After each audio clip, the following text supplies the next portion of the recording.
I've always played by ear, actually. I must have been 5 when my mum bought my first keyboard for me, and I was just hammering around on the keys, not really knowing what I was doing. And I played a lot by ear. Whatever sounded right was what I went with. But when I moved to Ibiza, I really wanted to understand the theory behind the music. So when I'm starting a production, I often, like most producers, start off with a good drum beat, a good drum pattern. So the kick is obviously the most important element because it sets that 4/4 tone.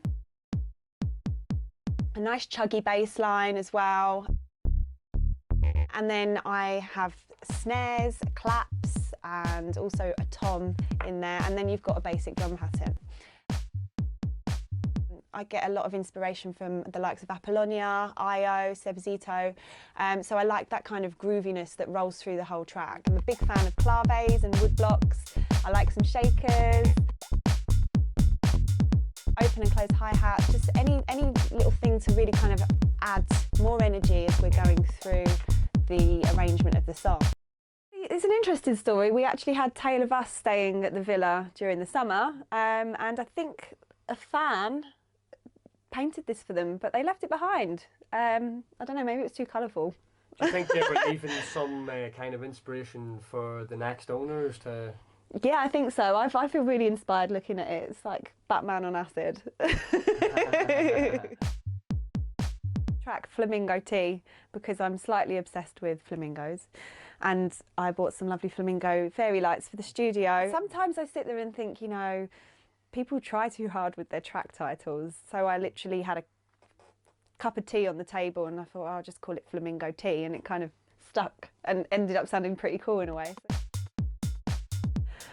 When I get in the studio and I'm, you know, feeling inspired to make music, the inspiration that I draw from is the feeling that I get when I'm playing in front of a massive crowd of people.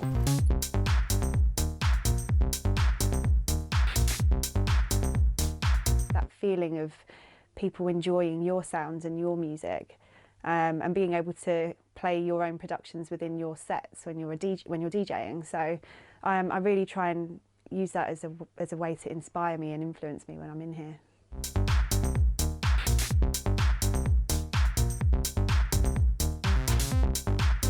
My residency at Sankeys this year for tribal sessions.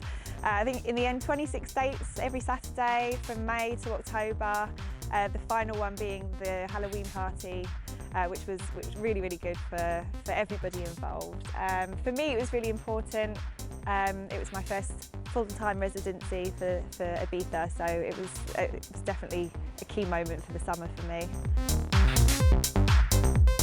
To round off the season for Sankeys, I'm doing their official Sankeys Volume 1 compilation album for this summer. So that was really cool because it means I got to put together a lot of my favourite tunes, all the way from some warm-up sets that I've played, all the way through to the banging closing sets or mid-sets that I did in the night. So it's a real range of tracks and energy. So I've worked really hard on creating the right energy and the right vibe, so it kind of gives you the experience of something from the start of the night all the way through to the final track.